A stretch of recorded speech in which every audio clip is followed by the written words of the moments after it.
Modisters! Tudo bem com vocês aí desse lado?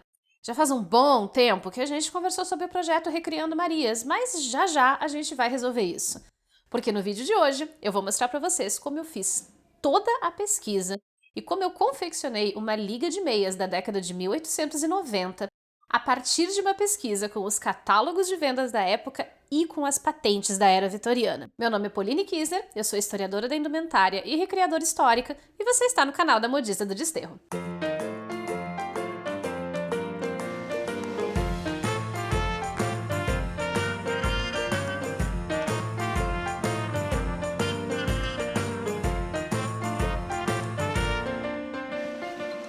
Se você está caindo de paraquedas por aqui, o vídeo de hoje é uma atualização e faz parte do projeto Recriando Marias.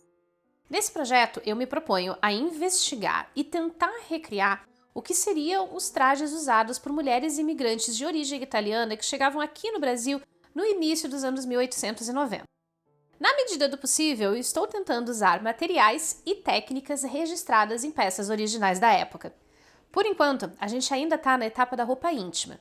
E você pode conferir o vídeo anterior no link que está aqui em cima, onde eu falo tudo sobre lingerie vitoriana em 1890. A peça que nós vamos conhecer hoje é esta liga/cinta de meias, que começa a aparecer em catálogos e em descrições textuais no finalzinho da década de 1880. Eu vou começar o vídeo falando sobre as fontes que eu usei e como eu consegui essas informações. Então, se você prefere ir diretamente para a parte da confecção, aqui embaixo na descrição do vídeo você encontra a minutagem completa com ele dividido em etapas, para você ir direto para a parte da montagem. E já aproveita que você está aí embaixo, deixa o seu like e não esquece de se inscrever no canal e ativar as notificações. As meias do século XIX, embora tivessem uma certa elasticidade pela maneira como eram tecidas, não eram firmes o suficiente para ficar no lugar sem uma ajudinha externa. Durante quase toda a era vitoriana, essa ajudinha veio na forma de uma jarreteira, uma liga amarrada em volta da perna que já era usada pelo menos desde a Idade Média. Mas no final da década de 1870, a gente já começa a ver o surgimento das primeiras ligas presas diretamente no corset para fazer o suporte das meias. Mas ao que tudo indica, pela documentação que a gente tem, esse tipo de recurso só foi se tornar popular de 1885 para frente.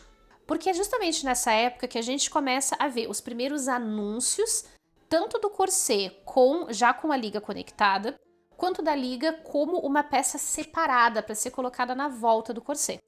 Além disso, do final de 1880 para o começo de 1890 que a gente começa a encontrar as primeiras patentes, os registros de propriedade intelectual dos inventores que estavam criando novos modelos. Muita gente lembra da era vitoriana pelas roupas, mas a verdade é que o século XIX é o século dos inventores.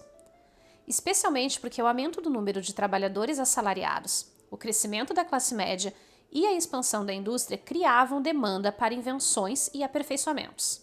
E é aqui que entram as patentes. No século XIX, à medida em que as invenções cresciam, preocupações com coisas como autoria, direitos autorais e propriedade intelectual também se tornavam mais visíveis. E à medida em que mais pessoas passaram a criar mais invenções, trazer mais inovações, também cresceu a necessidade de proteger de alguma forma os direitos desses inventores e desses criadores sobre as suas criações. Assim, quem propunha a invenção de uma máquina ou uma ferramenta, ou aperfeiçoava uma tecnologia que já existia, podia registrar a sua criação através de um sistema de registro de patentes. Esses registros de patentes serviam inclusive como prova em processos judiciais. Em 1889, a Thompson Company processou a Foster Company por uma suposta quebra de direitos autorais, justamente por causa da invenção de uma liga de meia dessas. Tudo porque a Thompson Company tinha registrado a patente alguns meses antes da Foster Company, mas os raciocínios dos dois inventores com relação à tecnologia era muito semelhante. E embora eu não tenha conseguido encontrar as patentes em si, elas não estão digitalizadas, elas estão apenas em formato analógico, eu consegui encontrar os autos do processo que detalha todas as discussões que foram feitas em torno de quem tinha realmente o direito de produzir aquela tecnologia. O próprio Google tem uma ferramenta de busca de patentes que cobre uma grande quantidade de registros desde o século XIX. E eu tô deixando aqui embaixo na descrição para vocês o link do sistema de busca do Google Patentes. Procurando imagens de catálogos na internet, eu descobri que existiam muitos modelos diferentes para essas ligas, com variações de formato, de materiais utilizados e que, basicamente, a quantidade de opções disponíveis para uma mulher da época era considerável. A gente encontra os de seda super elaborados. É provável que esse garter aqui tenha sido feito como parte de um traje de casamento e talvez nem tenha chegado a ser usado. Ele é do final dos anos 1890. Havia também modelos mais simples, pensados com materiais mais resistentes e menos elaborados, provavelmente focados no uso do dia a dia. Achei interessante que eles eram fabricados também para crianças e vendidos em dúzias, aparentemente. Também achei interessante esse modelo que era feito para prender junto com o busque do corset, embora eu não tenha lá muita certeza se eu gostaria da pressão. Alguns desses modelos mais largos, presos na volta da cintura, prometiam ainda serem capazes de conter a barriguinha que se formava no baixo ventre por causa da compressão do corset, manter o corset no lugar e dar uma postura mais elegante. Embora caia entre nós, eu acho que isso é uma grande bobagem. Eu penso que seria o tipo de argumento de venda que seduziria uma mulher com um biotipo parecido com o meu no final de 1880 e 1890. Então foi exatamente um modelo desses que eu resolvi fazer. E foi aqui que eu paguei a minha língua. Porque agora vocês conseguem ver pelas fotos a diferença que fica a minha barriga usando a peça, a liga presa corretamente e sem a liga, ou seja, não era balela, ela realmente ajuda a dar uma segurada naquela pontinha que o corset faz para quem tem a barriga um pouco mais volumosa. Essa peça aqui está numa coleção privada e as fotos foram cedidas pelo proprietário. Ele é feito de seda, com 4 ligas elásticas apenas na parte da frente. As ligas têm fechos metálicos prateados, mas que são feitos provavelmente de níquel. E a cintura é regulável, como em um tipo de cinto. Eu também achei estranho que ele só tenha ligas na frente. Eu não tenho muita certeza como é que vai funcionar o suporte disso, mas enfim. Durante a pesquisa, eu achei essa propaganda que me fez pensar que essas ligas pudessem ser usadas cruzadas, o que, em teoria, ajudaria no suporte da meia e distribuiria melhor a tensão. No início, eu pensei em fazer a peça preta, só que eu não consegui encontrar um elástico com uma tensão e uma largura legal na cor preta.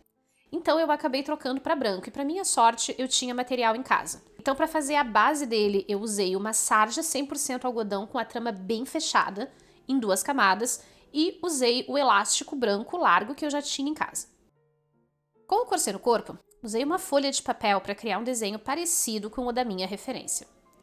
Também tirei a medida da minha cintura para ter uma noção de quanto de fita preciso para cortar o cos, e a medida das ligas para ter uma estimativa do uso de elástico. Corrigi o desenho da peça central usando a régua francesa e cortei no papel definitivo. A peça central é duplada, ou seja, tem 2 camadas. Então cortei 2 camadas com margem de costura de 1,5 cm.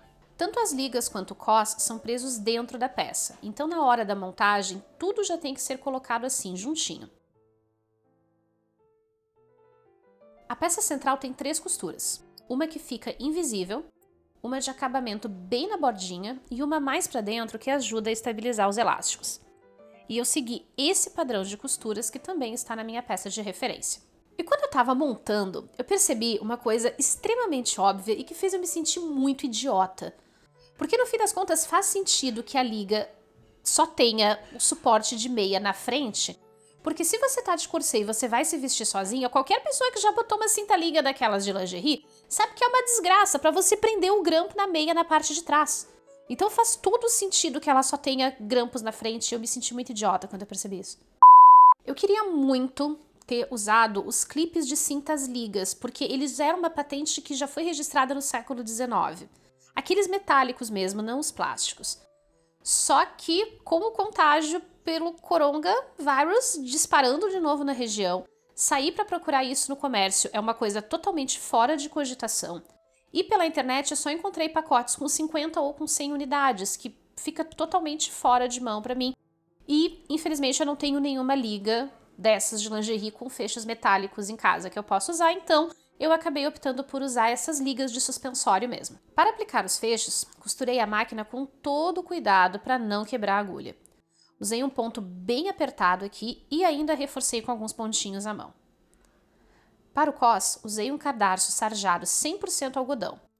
Ele tem uma certa elasticidade, mas não cede com muita facilidade. então acho que pode ser estável o suficiente para segurar esta peça no lugar. Ok, pessoas, agora é hora de experimentar.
E no próximo vídeo, a gente vai conversar sobre esta belezinha aqui, que é o meu cursezinho 1890, feito pela Josette Blanchard, que chegou aqui em casa esses dias e que ele foi feito especialmente para o projeto Recriando Marias.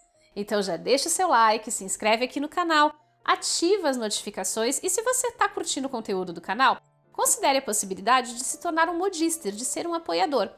Com valores a partir de R$ 5,00 mensais, você já ajuda a manter toda a estrutura do canal e torna possível para mim produzir cada vez mais conteúdo exclusivo para vocês em língua portuguesa.